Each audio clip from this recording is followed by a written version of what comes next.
for their practice day, and it's the end of a long and grueling season as well for both of these teams. Once again, ladies and gentlemen, welcome to the AAC Championship game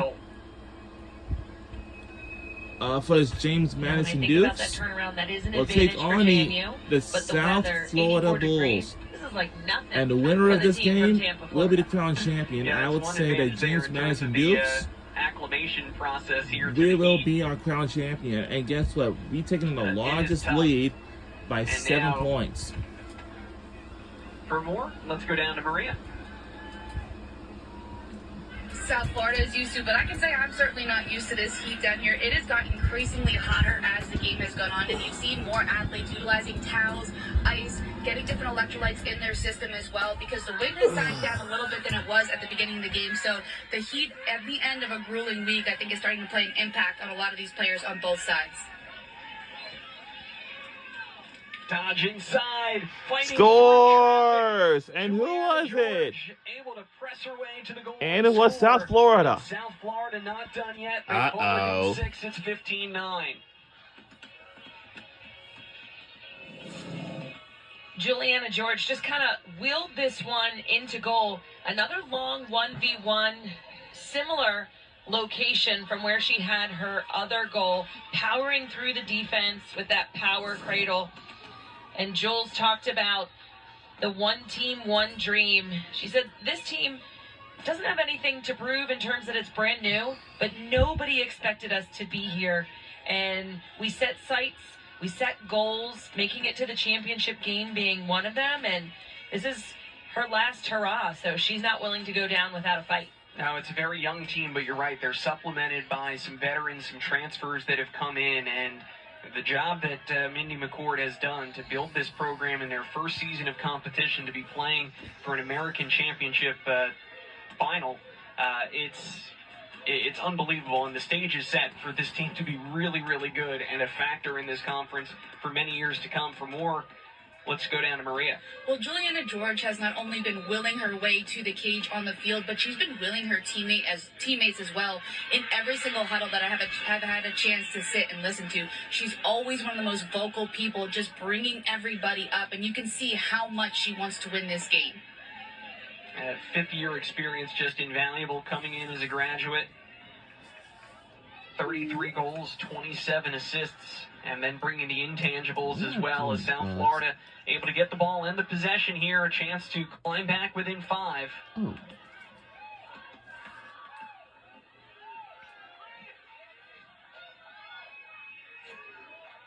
Not a lot of movement from South Florida. This is a setup that we saw in the semifinal game. Bailey Morris with the ball up high. And now they get it around to Chepnick, who misses wide right. Battle to back it up. And it will stay here with South Florida.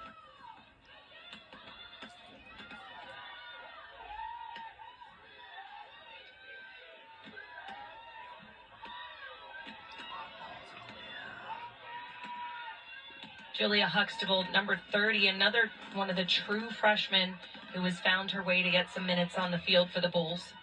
Huxtable had a goal in the semifinal comeback on Thursday, and now some contact on the drive from Chepnick.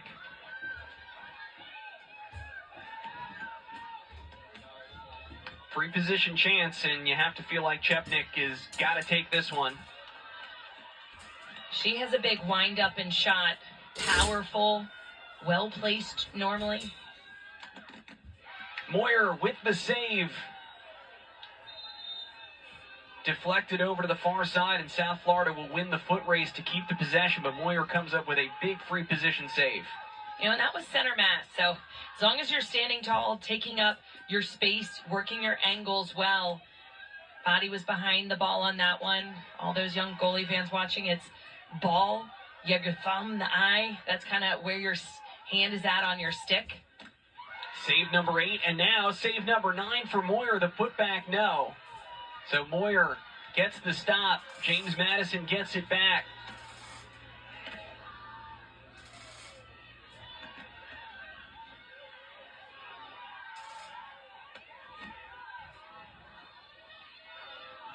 Smart on the clear with connecting passes. not wanting to rush anything offensively. Oh, they'll speed it back up, fire inside to Manila. Maggie Clark found her open. A transition goal for James Madison. And a 16-9 lead with 6.5 to play. Kevin, that's right. As slow as they were bringing that ball out of the defensive end, as soon as they realized that they had numbers, Maggie Clark pushes the tempo. She had Brianna Manila right down by the crease. So that's something that you can go slow, and then once the opportunities present themselves, now you push it, right? That's called smart play. That's using the clock to your advantage, not rushing into anything when it's not there, but as soon as an opportunity presents itself, you're taking it. Yeah, when you get a missed assignment like that and a player of Manila's caliber unmarked basically at the edge of the crease, you've got to take that chance. Manila caps off a hat trick. She's got 7 goals this weekend here in Norfolk. She had 4 against Vanderbilt, which was a career high, and has added 3 more here in the final. All tournament team selection likely in her future. And a good time to remind you that following the conclusion of today's game, you can keep it right here on ESPN Plus for the presentation of the American Conference Trophy. Draw control win by James Madison, and the pressure coming at midfield from South Florida.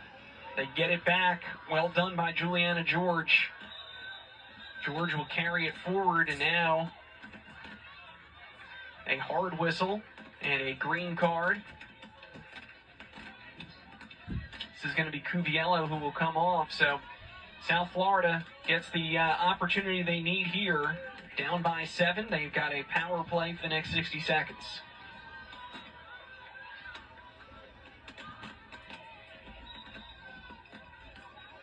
There's 6 minutes left on the shot clock, on the game clock.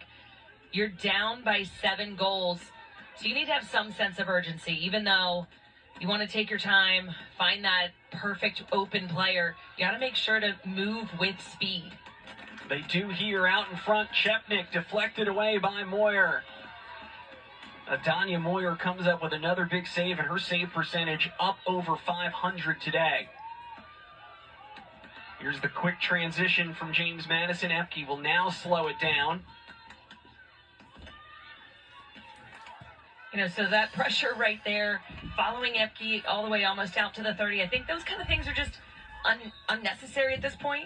Potentially, you could have a yellow card come out, and you don't want to go down a player on the defensive end.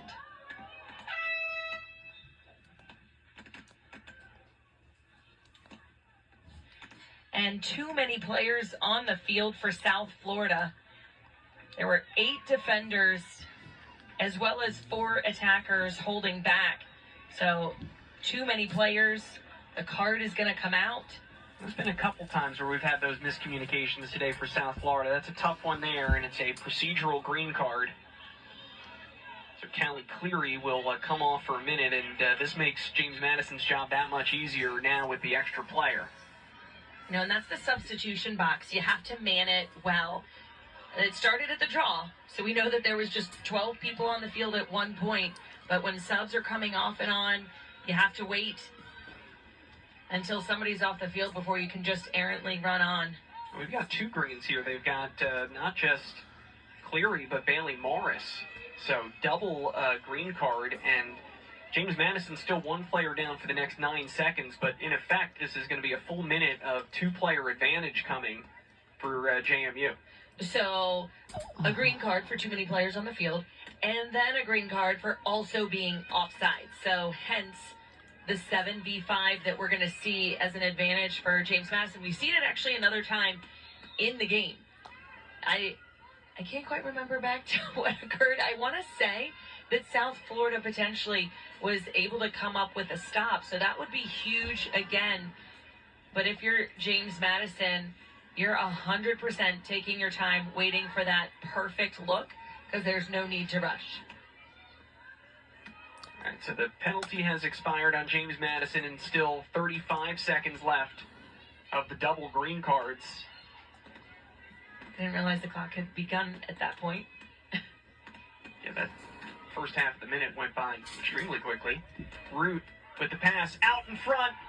And scores. We have taken a larger lead now. Takes advantage of the penalties, and they take a big step closer to a title, leading 17-9.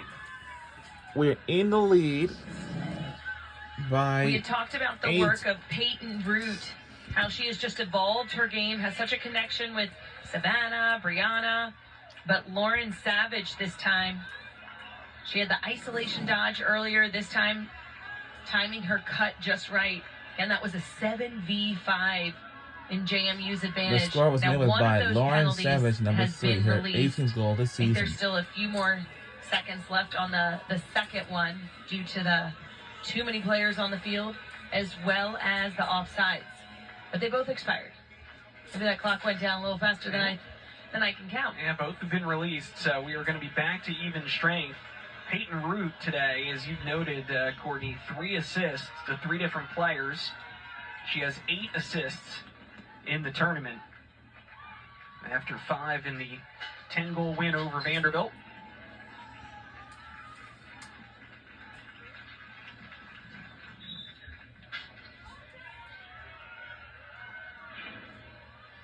And no surprise here, Maddie Epke continuing her dominance at the draw circle. That's 10 today for Epke, double digits in both games. She set the tournament record with 13. Tournament single game record with 13, I should say, and now has the tournament record with 23 and counting. Now, JMU's game plan, if you looked about wanting to play disciplined on defense, I think they did a great job of that. 3 seconds, maybe something a little bit to work on, but as we heard from Coach Shelley Clace when our sideline reporter Maria Tribal-Police asked her, I'm not that worried about the 3 seconds, which is great. So they've disciplined on D, controlled the tempo and the possession from the draw to offense. They've been sharing it, a lot of different goal scorers, even though Epke has had a career day with the number of goals that she has scored. It's one of those games where you have to be happy as a coaching staff. James Madison on the brink of reaching the NCAA tournament. Shot Whoa! Olivia Scores! Top shelf, she finishes. Another unanswered goal. We have in the lead by 8 now. No, 9. It's Olivia's second goal on the day. Her first one coming from a free position shot. And this time she got top side of the defender. Just used her speed, her quickness to run by. Nothing fancy. As soon as you gain a step, she's a natural lefty. Her arms were free. It was almost just natural to allow that to happen. You could see the play develop again defensively. Number 11, her 30th goal this season. There are just so many weapons on this James Madison team. You talk about, obviously, a lot of the headlines belong to Epke, who's gone over 60 for the season. Derry has passed 50 goals for the season. But how about Olivia Matthews, freshman with 30 goals this year for JMU?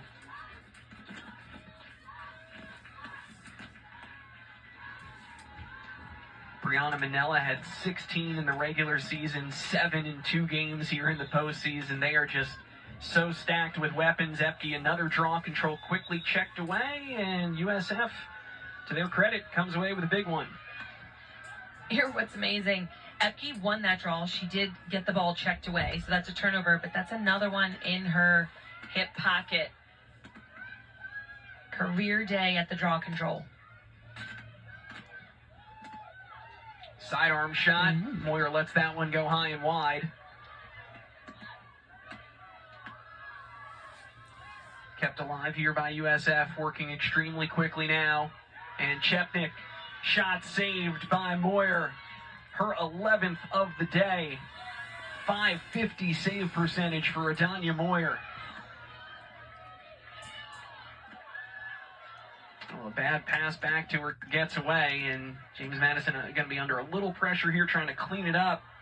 Hazel Gardner against the end line. That's a good pickup. And she'll draw some hard contact here. Anybody who said that lacrosse is a non-contact sport has not watched a women's college game.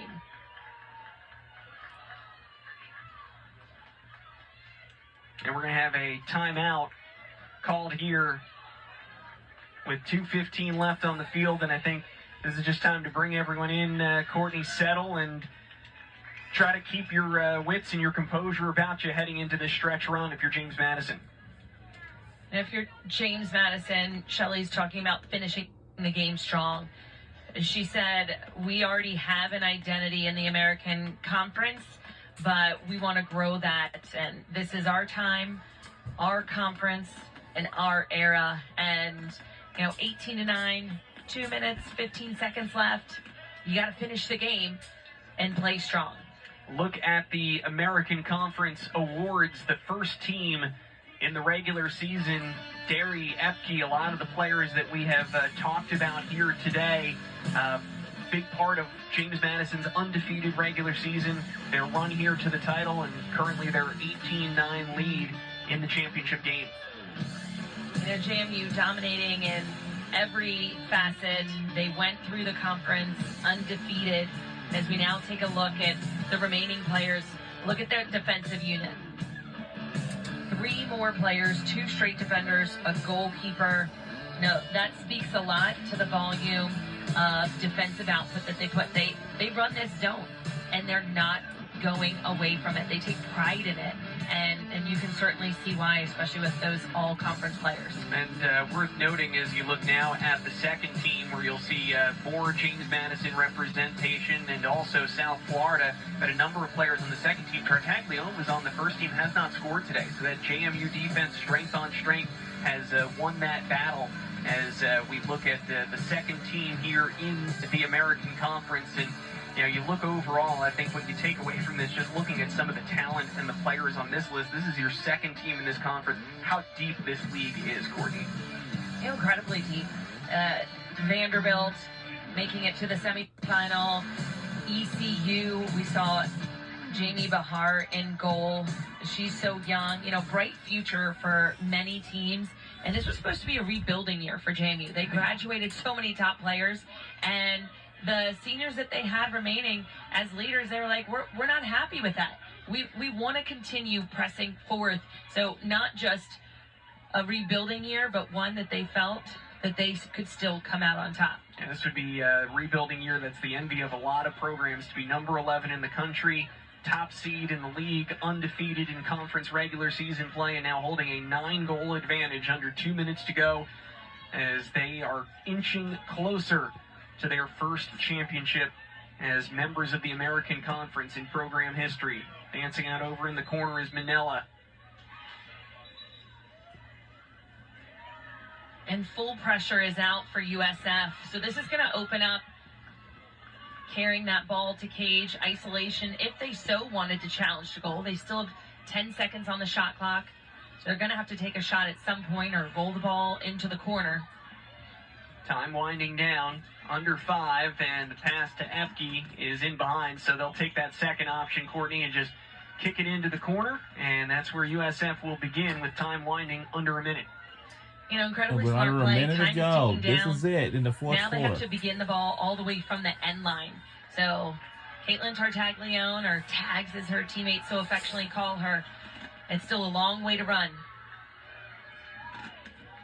She is bringing it the full length herself. It's an impressive sprint by Tartaglione to set things up offensively for South Florida, looking to push to the final whistle. And the pass off the mark into the corner. Kept alive, under 30 to play.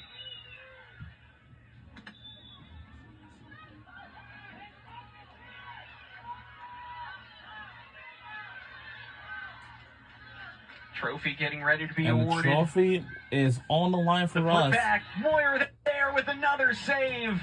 Adanya Moyer. The icing on the cake for James Madison, under 10 seconds to go. And we are the champions, and we said it, and we are, and we do! And we are the champions! James Madison are champions. We did it! And they will hoist the championship trophy here in the American. We did it! For our first time ever, James Madison do so, our American Athletic Conference champions. American lacrosse champions. Yes, we are.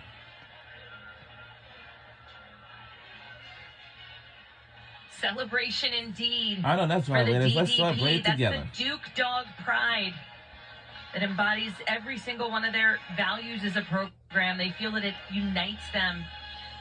They're a part of something special. They retain so many players from year to year. They have been focused and disciplined throughout this entire American Conference tournament. And just an exclamation mark for this championship game. They have been the class and of once the American again, we are the Conference in their 2005 3 years here. American They've won a lacrosse league regular champions. season title. They've advanced to the championship game in all 3 seasons, but they've been dealt some heartbreak in the last 2 years. All that changes today. For our first time ever in our program champions of the history. American Conference for the first time in program history, and they did it in decisive fashion today, Courtney, 18-9. They never trailed in this game. They asserted themselves, and they're going to move forward into the NCAA tournament as the representative of the automatic bid here in the American Conference. And we'll punch our ticket to the NCAA tournament since we won the championship tough out game. in the month of May. Tomorrow's going to be our selection show. The game plan. You know, I like how Coach Shelley Clay said, we're going to continue to stay focused on what got us here. They aren't necessarily changing it upon opponent, right? Every opponent can be different. The Bulls were kind of a run and gun. They faced slower, more methodical teams, but the game plan that they had, how they stuck to it and remained heartbreaking calm loss for South Florida. Was incredibly they're crying in tears because their team has lost the championship game. All the way down to those on the sideline cheering. And Courtney, tears on the USF sideline, but you have I to see give some credit to the tears South too, Florida program, what they have done in their inaugural season, first year as a varsity program. They win 13 games. They go 4-2, second seed in the American Conference. To reach the championship final, they are going to be back on this stage. Mindy McCord and this group of freshmen, redshirt freshmen and transfers have set the tone for some bright things ahead in Tampa as well. Absolutely. A ton of talent for the Bulls on the field, on the sidelines. Certainly a bright future in front of them. Just the first year. You know, when you say that, it sounds pretty crazy to be making it all the way to a conference championship, but they also set goals and exceeded them. The Dukes victorious, and again, the trophy presentation coming up in just a few minutes. And we ask you to keep it here with us on ESPN+. Plenty of action as they celebrate from here in Norfolk all the way back across the state to Harrisonburg. And when we get back or something like that, Maddie Epke will be a trophy rewriting the presentation. record books over these last 2 days. She was brilliant this afternoon. 6 goals, a single game record, tournament record of 9 that she matches. She was outstanding. And standing by with Maddie Epke, head coach Shelley Clace is our own Maria Tribal Piece. Coach, for the first time in program history, you are American Conference champions. When you hear that, what does that mean to you? I mean, it's everything. It's what we're doing here. We're building championship-level programs, and the first time is the sweetest time, and I think it's the hardest part of the job to get there the first time. I'm so proud of these girls. I thought USF did a great job trying to battle here in their first year as a program, but we have the history, and we have the pedigree, and we showed that today. You said this is the JMU era. How have you shown that here today? I think we dominated this game, and I think we dominated the semifinal. It was a gritty, battle. I thought it was very physical, and I thought we showed great composure and poise in the heat of the battle. Maddie, you were incredible, not only in this game, but in the semifinals as well, but your whole team contributed. What do you think it says about these young women? About what, sorry? About these young women, the way that you all dominated and came together. It means so much. It just means we all trust each other and have each other's backs. It's now interviewing on TV right now. Her dress number 20. 3 days and dominate with each other and just have fun while doing it just means so much to me and this whole program. What do these women mean to you? You talked about the Duke Dog pride and the togetherness, all of that. How special is it to win with these young people? I mean, this is my family. These are my sisters. Like, that's how we treat each other, and it shows on the field, it shows off the field, and I think that's how we get our wins and how we dominate today. Now you get to celebrate both of you. Congratulations again. And I think if we're not going to get Rookie of the Year, we're going to win the Big Team Award. Absolutely. Congratulations. Thank you so much. Guys. Well, there you go. They get the one that matters. The American Conference trophy for the first time. Going back to Harrisonburg. Shelley Clace in her 19th season. She's won a national title. And now some more hardware for this James Madison program. And they left no doubt here this weekend, Courtney. They are deserving champions in the American 18-9 is the final as they take the victory over USF. I'm so proud of Shelley Clace and her staff. So now we are the champions. Those goals, reframing, bringing the girls back, and setting up we that are first live from the championship LR Health Sports Complex in Norfolk, Virginia. So we won this game by 9 points. And we are moving on to the NCAA tournament.